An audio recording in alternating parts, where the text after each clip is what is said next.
Hey guys, welcome back to my channel. My name is Shubham and you watching Analyst Mind today. So आज अपन बात करने वाले DAX के बारे में, जिसका फुल फॉर्म है data analysis expression. DAX use किया जाता है माइक्रोसॉफ्ट एक्सेल या माइक्रोसॉफ्ट पावर बीआई, दोनों में आप DAX लैंग्वेज यूज़ कर सकते हो। इस वीडियो में अपन जानेंगे पावर बीआई में DAX लैंग्वेज कैसे यूज़ कर सके। अगर आपको एक नया कॉलम बनाना है एक कैलकुलेटेड मेजर्स यूज़ करके, then you can use the DAX language over there. So अगर आप बिगिनर हो या एडवांस लेवल हो या पावर भी आपने जस्ट लर्न करना स्टार्ट कर दिया, तो this video is for you. So without wasting time video को शुरू करते हैं। चैनल को सब्सक्राइब कीजिए, लाइक कीजिए, कमेंट कीजिए और शुरू करते हैं।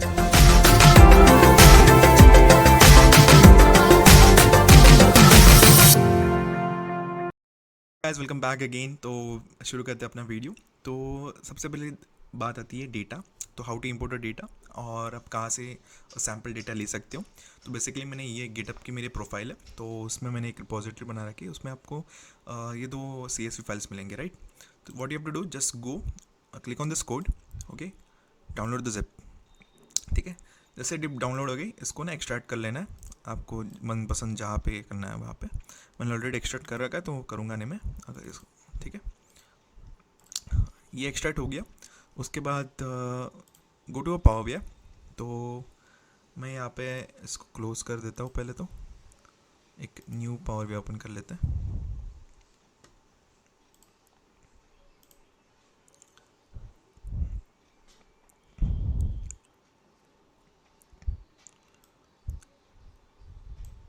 थोड़ा टाइम लेगा गाइस ये, या इट्स ओपन। ठीक है, एक बार पावर बीआई ओपन हो जाए तो सबसे पहले बात आती है अपनी डेटा इंपोर्ट की, राइट। तो what will do is will just click on the get data over here. तो गेट डेटा पे आप क्लिक करोगे, जैसे ही क्लिक करोगे डेटा पे पॉपअप आ जाएगा। You just have to click on connect.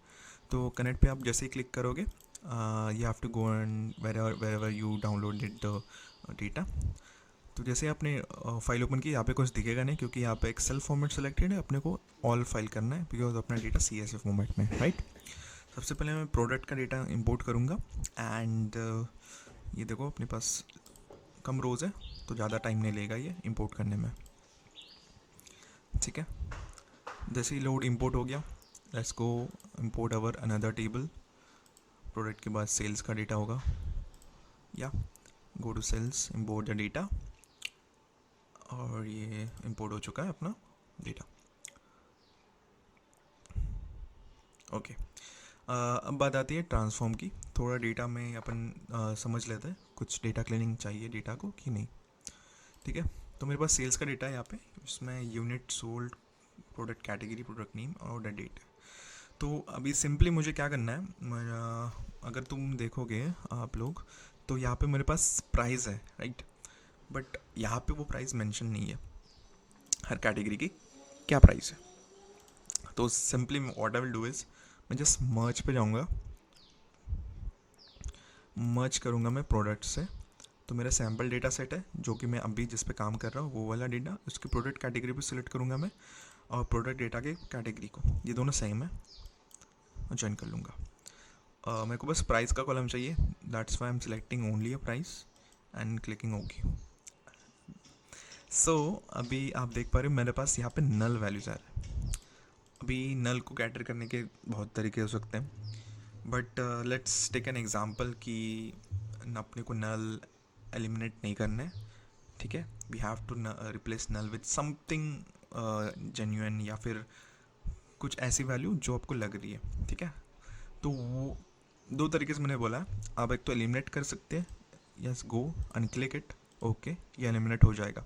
तो ग्रोसरी टाइप मेरे पास आएगा नहीं, बट समवेयर अगर आप सच में कंपनी में कैसे काम कर रहे हो and you will need this, right, कि ऐसे निकलेगा कि एक कैटेगरी का डेटा ही आपने हटा दिया। तो लेट्स टेक एन एग्जांपल कि मेरे पास प्रोडक्ट डेटा में अभी के लिए ग्रोसरीज नहीं है। ठीक है, तो दो चीज़ें कर सकते हो आप। एक तो अपने CSV फॉर्मेट में जहाँ पे अपन स्टोर किया अपनी CSV, उसमें जाके, जैसे कि मैं बता देता हूँ आपको, लेट्स टेक एन, मेरे पास ये प्रोडक्ट का डेटा है, मैं ओपन कर रहा हूँ, जस्ट अ मिनट। ठीक है, तो ये मेरे पास प्रोडक्ट का डेटा है। तो क्या कर सकता हूँ, एक तो मैं यहीं पे एक नया रो ऐड कर सकता हूँ which will be called as P011 और उसके में प्रोडक्ट का जो कैटेगरी होगा वो होगा ग्रोसरी, प्रोडक्ट का नेम भी ग्रोसरी कर देता हूँ, उसकी वैल्यू 220 कर देता हूँ। ठीक है, ये एक चीज़ कर सकते हो, you just have to save this Excel file, go back and वापस आपको क्या करना है, बस इसको रिफ्रेश हिट करना है। ठीक है, जैसे रिफ्रेश हिट किया आप देख सक रहे हो यहाँ पे एक मेरे पास ग्रोसरी करके एक रो ऐड हो गई है और यहाँ पे भी वो ऐड हो चुका है। तो this is one thing you can do. Another thing I am gonna teach you today is using advance editor. तो क्या करता हूँ मैं, वापस जाता हूँ मेरा जो भी मैंने CSV फाइल ओपन की थी उसमें से वापस ग्रोसरीज को हटा देता हूँ, इसको सेव करता हूँ, गो बैक, रिफ्रेश। ठीक है, चला गया। तो आपको क्या करना है, एडवांस एडिटर में क्लिक करना है। चलो, आपके पास मे बी आपने डेटा रेडशिफ्ट से लिया है या फिर DB से लिया डायरेक्टली, आप रोज़ नहीं ऐड कर सकते उस केस में what you can do is you can use this method which I am teaching you now. तो इसमें अपन क्या करेंगे, जैसे ही एक मेरा डेटा लोड हो जाए, ठीक है, तो मैं यहाँ पे एक कॉमा देके नीचे जाके एक न्यू स्टेप लिखूँगा which is my new step is equal to, मैं इसमें basically table insert row command ये यूज़ करूँगा, table dot insert rows. Okay, तो ये किससे काम करती है, जब भी आपको कोई नए रोज़ ऐड करने हो टीटा में, then you can use this basically. ठीक है, तो ये लेता है table as a first argument, उसके बाद ऑफसेट एज अ नंबर और रोज एज अ लिस्ट। अभी टेबल एज अ टेबल, तो आप क्या करोगे, सिंपली कुछ करना नहीं, जो आपकी पिछली स्टेप का नेम है, ठीक है, ये वाला, just have to copy and paste it over here, comma देना। ठीक है, ज़्यादा कुछ नहीं करना है। Offset as a number, now यहाँ पे आप देख सकते हो मेरे पास 0 1 से लेकर 10 तक है ऑफसेट। तो अगर मैं यहाँ पे 0 डालूंगा तो मेरी जो अभी करंट रो में इंसर्ट करने वाला हूँ वो मेरी सबसे टॉप पे आ जाएगी, राइट। तो मुझे क्या करना है, मुझे इसको इंसर्ट करना है 10 के बाद। तो मैं यहाँ पे 11 नहीं लिखूँगा, मैं यहाँ पे 10 लिखूँगा। ठीक है, क्योंकि मेरी जो वैल्यूज़ है 0 से स्टार्ट हो रही है। ठीक है, 0 1 2 3 4 5 जैसे पाइथन में होता है, राइट। सिंपली 10 डालूँगा यहाँ पे, और मैं यहाँ पे कर्ली ब्रैकेट्स में अंदर मैं मेरा कॉलम का नेम, ठीक है, कर्ली ब्रैकेट्स में अंदर मैंने स्क्वायर ब्रैकेट्स किया, उसमें मैंने कॉलम का नेम डाल दूंगा।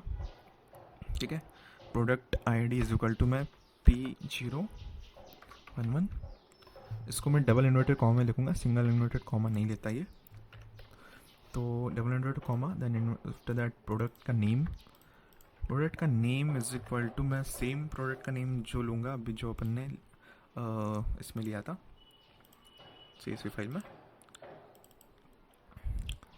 याद रखना प्रोडक्ट का नेम हमेशा सेम ही रखो, क्योंकि अपन ज्वाइन करने वाले, तो इट वोंट अफेक्ट, राइट। तो ग्रोसरीज में सिलेक्ट कर लेता हूँ यहाँ पे, या ग्रोसरी सिलेक्ट कर लिया। आफ्टर दैट मेरा थर्ड कॉलम है category, select category, go over here. उसके बाद मैं करूँगा कैटेगरीज भी सेम ही ग्रोसरी में इंसर्ट कर लेता हूँ। ठीक है, this is because sample data, तो मैं will not use a different product name. ठीक है, प्राइस लास्ट कॉलम अपना प्राइस मैंने जहाँ पे 220 रखी थी यहाँ पे भी 220 रख देता हूँ। ठीक है, वंस दिस इज डन, तो आपको करना है न्यू स्टेप, ये जो लिखा है मैंने सही कर देता हूँ, इसको कॉपी करना है, यहाँ पे पेस्ट कर लेना है। ठीक है, बेसिकली न्यू मेरी आखिरी स्टेप ये वाली है। ओके, क्लिक ऑन डन, और आपका एक नई रो ऐड हो जाएगी। ठीक है, सो अगर आप देख पा रहे हो यहाँ पे भी मेरी एक नई रो ऐड हो चुकी है। ठीक है, तो एक सिंपल मैंने एक चीज़ सिखाई आपको अभी, तो let's go to next step which is basic DAX, जिसमें अपन कैलकुलेटेड कॉलम्स एंड मेजर्स के बारे में जानेंगे। तो बेसिकली मेजर कब यूज़ करना है, कैलकुलेटेड कॉलम कब यूज़ करना है, ये तो बहुत लोग कंफ्यूज हो जाते हैं. तो basically let me talk about calculated columns. अब बात करते हैं अपन. चलो मेरे पास फॉर एग्जांपल यहाँ पे आप देख पा रहे हो मेरे पास प्राइस का कॉलम तो आ गया, बट सॉरी हियर प्राइस का कॉलम तो आ गया, बट मेरे पास मेरा टोटल सेल्स नहीं है. मेरे पास मेरे को जानना है कि यार मेरा हर एक ऑर्डर डेट पे ग्रोसरी का कितना सेल हुआ है, राइट. तो what you will do is, मैं क्या करूँगा, एक ऐड कॉलम कस्टम कॉलम में जाऊँगा. ओके, यहाँ पे मैं टोटल सेल्स का एक कॉलम बनाऊँगा. ठीक है, टोटल सेल्स का कॉलम बनाऊँगा और मैं इसको ना कैलकुलेट करेंगे यूनिट सोल्ड इनटू की साइन दूंगा इनटू प्रोडक्ट का प्राइस. अब देखो यहाँ पे ना मैं ना ओके कर रहा हूँ अभी के लिए तो, बट मैं इस कॉलम को जो हेडिंग है उसको मैं बदलना चाह रहा हूँ. मैं इसको बोलूँगा प्राइस. ठीक है, अब मैंने क्या किया, मैंने पहले तो कैलकुलेट कर लिया उस कॉलम के बेसिस पे, and then it's asking you क्या आपको इंसर्ट करना है ये इसके बीच में. मैंने कहा हाँ मुझे इंसर्ट करना है इसके बीच में. तो उसके बाद की जो प्रोसेस होगी ना, इसमें आपको ये एरर थ्रो करेगा क्योंकि आपने यहाँ पे जो कॉलम नेम थ्रो किया है, सॉरी शो किया है, वो गलत है. तो I will just remove this price and click on okay. ठीक है,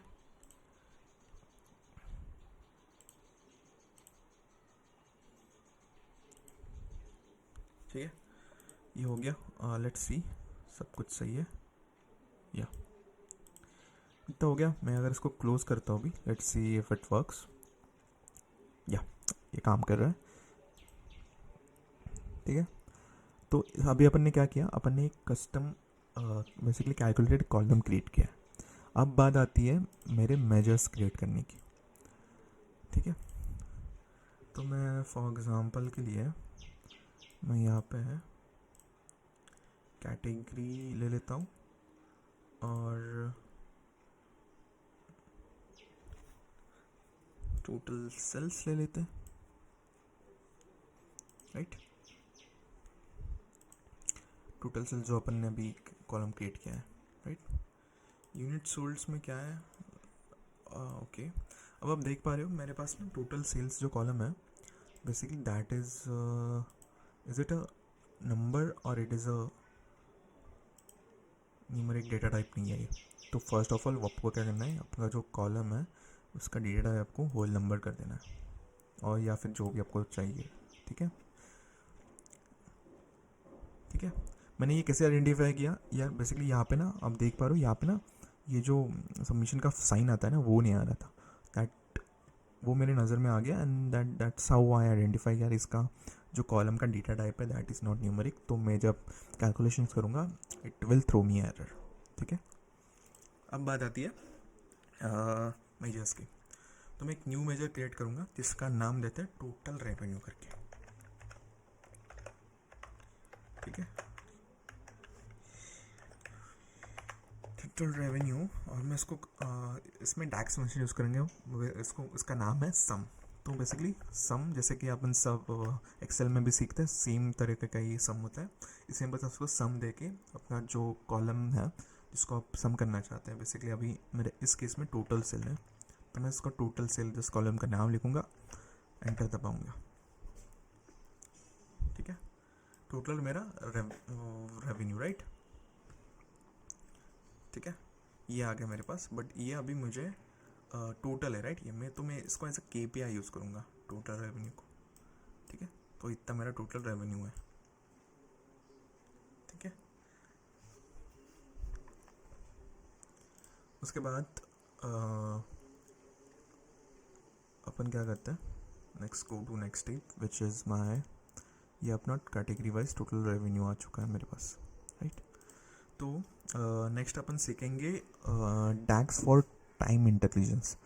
तो फॉर एग्जांपल आपको इस टोटल रेवेन्यू चाहिए ईयर टिल डेट तक. ठीक है, तो आप कैसे फाइंड आउट करेंगे. तो simply what you will do is go to measures again, एक YTD मतलब year to date underscore sale करके मैं एक कॉलम मेजर्स बना रहा हूँ बेसिकली उसको और अपन यूज़ करेंगे टोटल YTD, ठीक है। तो ऊपर आप देख पा रहे हो टोटल YTD एक्सप्रेशन लेता है, डेट लेता है, filter and year end date. Evaluates the specific expression over the interval which begins on the first day of the year and ends with the last date in the specific date column after applying the specified filter, ठीक है। समझ गया। Basically ये करते हैं जो current year है उसका स्टार्टिंग का फर्स्ट डेट से लेके करंट डेट तक, ठीक है, जो भी अपने डेटा में करंट डेट है वहाँ तक वो डेटा उसको क्या कर रहा है बेसिकली उतना सेल्स पकड़ रहा है वो, ठीक है। Total year to date. अब मैं इसका एक्सप्रेशन दे रहा हूँ, मेरे को टोटल रेवेन्यू कैलकुलेट करना है, ठीक है। टोटल रेवेन्यू मेरा अब तक का, तो मैं यहाँ पे ऑर्डर डेट दे रहा हूँ और बस इसको मैं क्लोज कर दे रहा हूँ, एंटर दबाना है, ठीक है। अगर मैं इसको टोटल रेवेन्यू, ठीक है, ये आ गया मेरा ईयर टिल डेट सेल, ठीक है। अब अगर बात आती है मुझे प्रीवियस ईयर का सेल जानना है तो उसके लिए भी अपन एक काम कर सकते हैं basically. Just have to click on transform again, sorry measure, again एक न्यू मेजर क्रिएट करेंगे अपन। न्यू मेजर का नाम देता हूँ मैं previous underscore year underscore sale. Now you will use a function name as calculate, ठीक है। क्या करता है ये, evaluates an expression in the context modified by the filter। मेरे को कैलकुलेट करना है टोटल रेवेन्यू, ठीक है, और मेरा जो फिल्टर होने वाला है बेसिकली वो ऑर्डर डेट होने वाली है, ठीक है। ये यूज़ करूँगा मैं। अगर आप देखोगे अभी मैं KPI अगेन एक न्यू KPI यूज़ कर रहा हूँ तो प्रीवियस ईयर सेल्स मेरे पास ये आ जाती है, ठीक है। तो विच इज़ अगर आप देखेंगे मेरे पास, लेट्स सी टोटल रेवेन्यू इतना है, let's take order date and let's only select order date previous year sales. तो यहाँ पे मुझे ये, ठीक है। अभी क्या हो रहा है बेसिकली ये काम क्यों नहीं कर रहा है, तो अपन ने यहाँ पे ये जो बना हुआ है रिलेशनशिप ये गलत बना हुआ है, तो पहले तो इसको अपन डिलीट कर देते, ठीक है। और अपन क्या करते कैटेगरी को प्रोडक्ट कैटेगरी से ज्वाइन कर लेते हैं और इसको ओके कर लेते हैं and let's go back over here, ठीक है। और अपना अभी प्रीवियस ईयर सेल्स ये तो है ही,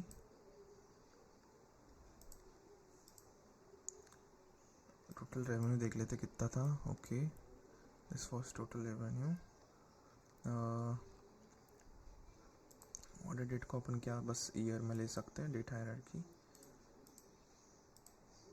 ठीक है, या ठीक है।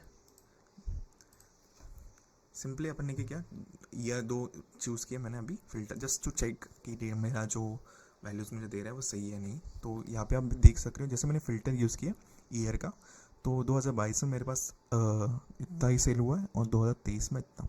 तो बेसिकली ये मैंने अलग से जब डेटा मैं बना रहा था तो अलग से मैंने वैल्यूज इंपोर्ट किए थे, दैट्स वाई दिस सीरीज इतना कम आई है, ठीक है। ये हो गया प्रीवियस ईयर सेल्स कैसे अपन कैलकुलेट कर सकते हैं। अब आते हैं अपने नेक्स्ट स्टेटमेंट पे, विच इफ स्टेटमेंट कैसे यूज़ कर सकते हैं इसमें, ठीक है। तो what will do is will just use again new measure में मैं करूँगा सेल्स अंडरस्कोर कैटेगरी करके एक मेजर बनाऊँगा जिसमें मैं इफ़ करूँगा total column bracket total revenue, ठीक है। Total revenue is greater than and it then 1,000 then I need high else I need low, ठीक है।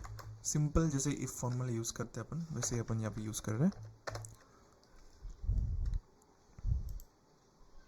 ठीक है। सेल्स कैटेगरी,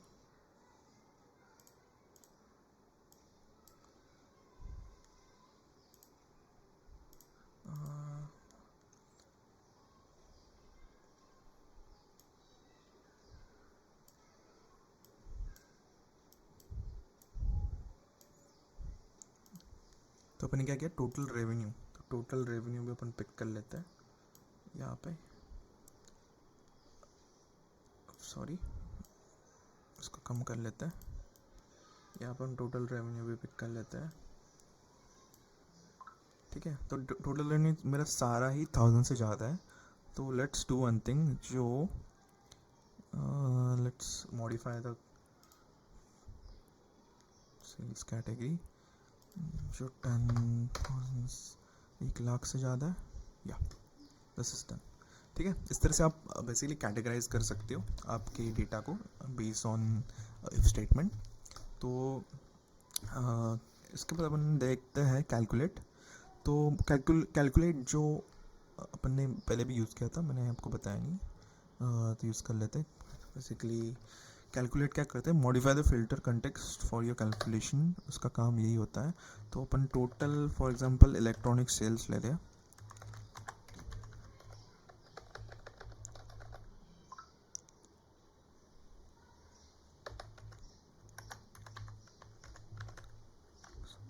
ठीक है, टोटल इलेक्ट्रॉनिक सेल्स ले रहे हैं, इसमें अपन कैलकुलेट कर रहा हूँ मैं, उसमें मैं टोटल रेवेन्यू अगेन, ठीक है, टोटल रेवेन्यू कैलकुलेट करना हूँ, और मैं यहाँ पे फिल्टर लगा रहा हूँ बेसिकली। अब देखो मेरे को बस एक ही कैटेगरी का सेल्स कैलकुलेट करना है, बेसिकली रेवेन्यू। तो उस केस में मैं क्या करूँगा, इस तरीके से मैं पहले एक्सप्रेशन लूँगा टोटल रेवेन्यू, ठीक है, और उसको मुझे क्या करना है, बेसिकली सेल्स में प्रोडक्ट कैटेगरी में I just need to select where electronic is there. तो मैं क्या कर रहा हूँ, बस इसको कॉपी तो नहीं होगा, let's do ELECTRO NICS electronics, और लेट्स हिट एंटर, ठीक है। तो अगर आप मैं देखूँगा टोटल इलेक्ट्रॉनिक्स का कितना सेल है, ठीक है। तो बस मुझे ये एक ही कैटेगरी स्पेसिफिक कैटेगरी का मुझे ये सेल दे रहा है, ठीक है। तो इस तरह से भी आप कर सकते हो कैलकुलेट कॉलम का यूज़, कैलकुलेट मेजर्स का यूज़, ठीक है। Then let's go to different, थोड़ा कॉम्प्लेक्स, जिसमें अपन एडवांस थोड़ा सीखेंगे डैक्स में, which is rank X and switch, ठीक है। तो रैंक एक्स आप यूज़ कब कर सकते हैं, बेसिकली जब आपको रैंक सिस्टम यूज़ करनी है, ठीक है। तो बेसिकली जस्ट फॉर एग्जांपल मुझे अगर रैंक करना है मेरे प्रोडक्ट कैटेगरी के टोटल रेवेन्यू के हिसाब से, बेसिकली कौन सा प्रोडक्ट कैटेगरी सबसे मेरी ज़्यादा रेवेन्यू है, तो मुझे उसको बेसिकली टॉप पे रखना है एंड एज अ 1 रैंक देना है, और जो सबसे लोएस्ट रेवेन्यू दे रही है उसको मैं कम। जैसे कि आप यहाँ पे देख पा रहे हो, अभी मेरे पास highest revenue I think electronics में ही है। तो लेट्स सी इसको अपन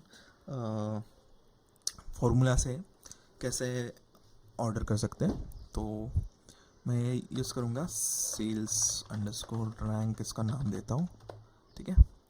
और मैं रैंक एक्स करके होगा, ये विल यूज़ दिस वन।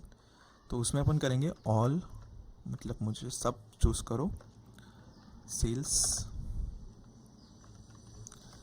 में मुझे सिलेक्ट करना है प्रोडक्ट कैटेगरी, इस कॉलम को, और मुझे इसको क्लोज कर देना है, मेरा ऑल का काम हो चुका है। And then we have to select total revenue select करके मुझे डबल कॉमा देके इसको डिसेंडिंग ऑर्डर में चाहिए मुझे ये, and just have to close the this. तो इस तरीके से मुझे रैंक कैलकुलेट होके मिल जाएगी। If just go and drop this over here, देख पा रहे हो, इसमें बताया था इलेक्ट्रॉनिक्स सबसे हाईएस्ट होना चाहिए, और इसने इसी को ही ऑप्शनल चूज़ किया है रैंकिंग के लिए सबसे हाईएस्ट में। सेकंड पे मेरे पास फर्नीचर है, थर्ड पे मेरे पास क्लोथिंग है, ठीक है। तो इस तरह से आप basically rank x formula use कर सकते हो। ओके, तो उसके बाद अपन करेंगे स्विच। तो स्विच क्या करता है, basically create a custom matrix based on multiple conditions. Switch का बेसिकली काम यही होता है। तो again I will select a new measure. New measure के बाद मैं यहाँ पे देखूँगा प्रोडक्ट स्कोर का एक कॉलम का नाम देता हूँ। ठीक है, प्रोडक्ट स्कोर, उसके बाद मैं स्विच लिखूँगा, स्विच। ठीक है, तो स्विच क्या करता है, expression returns different result depending on the value of expression. तो स्विच में करता हूँ, मैं ट्रू लिख रहा हूँ यहाँ पे। ठीक है, ट्रू लिख रहा हूँ एंड देन माई टोटल, अगर मेरा टोटल रेवेन्यू ग्रेटर देन 3000 है, 3000 कर लेते हैं, then make it as excellent. ठीक है, अगर मेरा टोटल रेवेन्यू नीचे के लाइन के जाने के लिए आपको क्या कर सकते हैं, जब शिफ्ट एंटर दबाना है बस अपने को। ठीक है, shift enter, tap tap tap tap, again total revenue. अगर टोटल रेवेन्यू मेरा ग्रेटर देन 5000 करते हैं या फिर 1500 करते हैं, sorry, then this is my good. And again sorry, मैंने एंटर दबा दिया and again I am going down. My total revenue is less greater than 500, then average.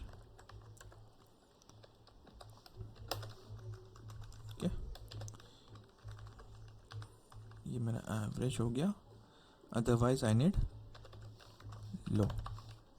इसको बंद कर देते हैं। ठीक है, प्रोडक्ट स्कोर इसको कॉपी करते हैं, यहाँ पेस्ट कर लेता हूँ मैं। ठीक है, जैसे आप देख पा रहे हो मोस्टली सबको एक्सेलेंट मिला है बेस्ड ऑन आवर कंडीशन। तो आप अगर कंडीशन को चेंज करना चाहते हो, एक्सेलेंट बेस्ड ऑन, तो आप कर सकते हो इस तरह से। ठीक है, ठीक है, तुमने कंडीशन चेंज के लिए यहाँ पे आपके वैल्यूज चेंज हो जाएंगे। तो इट्स डिपेंड अपॉन यू, तो आपको कैसे करना है उसको। और तो और एक चीज़ बताता हूँ मैं आपको। Let's take an example. अगर आपको रैंक एक्स में अपन ने क्या यूज़ किया था, रैंक एक्स। ठीक है, तो लेट्स टेक एन एग्जांपल। आपको मल्टीपल फंक्शंस यूज़ करने हैं एक ही इसमें मेजर में। तो क्या कर सकता हूँ मैं, इसमें एक वेरिएबल करके एक डिफाइन होता है विच इज़ var।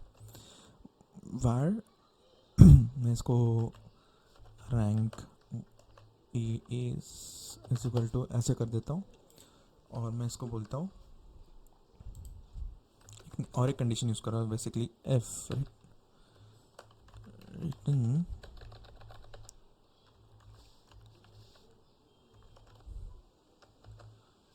रिटर्न क्या करना है मुझे,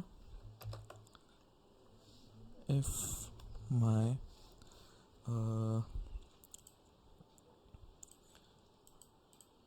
sorry if my let's take a total revenue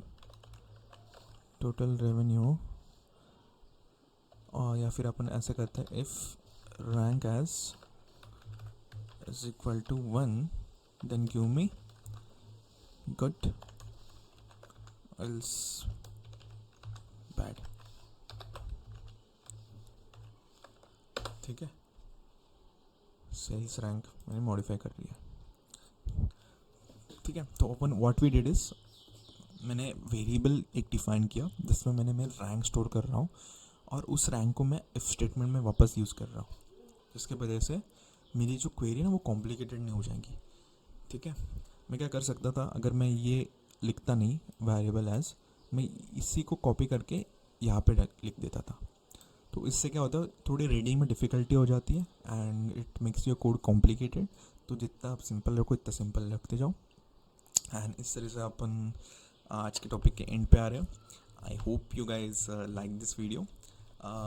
और एक चीज़ बताना चाह रहा हूँ मैं, इसमें फंक्शन जैसे कि सम मैंने यूज़ किया है इसमें, जैसे इसमें बहुत सारे फंक्शन जैसे काउंट है, एवरेज है, ठीक है। ये सारे फंक्शंस आप सेम तरीके से यूज़ कर सकते हैं जैसे आप एक्सेल फॉर्मेट में यूज़ करते हैं, ठीक है, कहीं भी यूज़ करते होंगे। And that's all for today guys, and hope you like my video. Please subscribe the channel, like कीजिए, वीडियो को शेयर कीजिए, और कुछ आपके कमेंट्स है, रिक्वायरमेंट्स है, let me know, I will try to do it. Have a nice day, take care.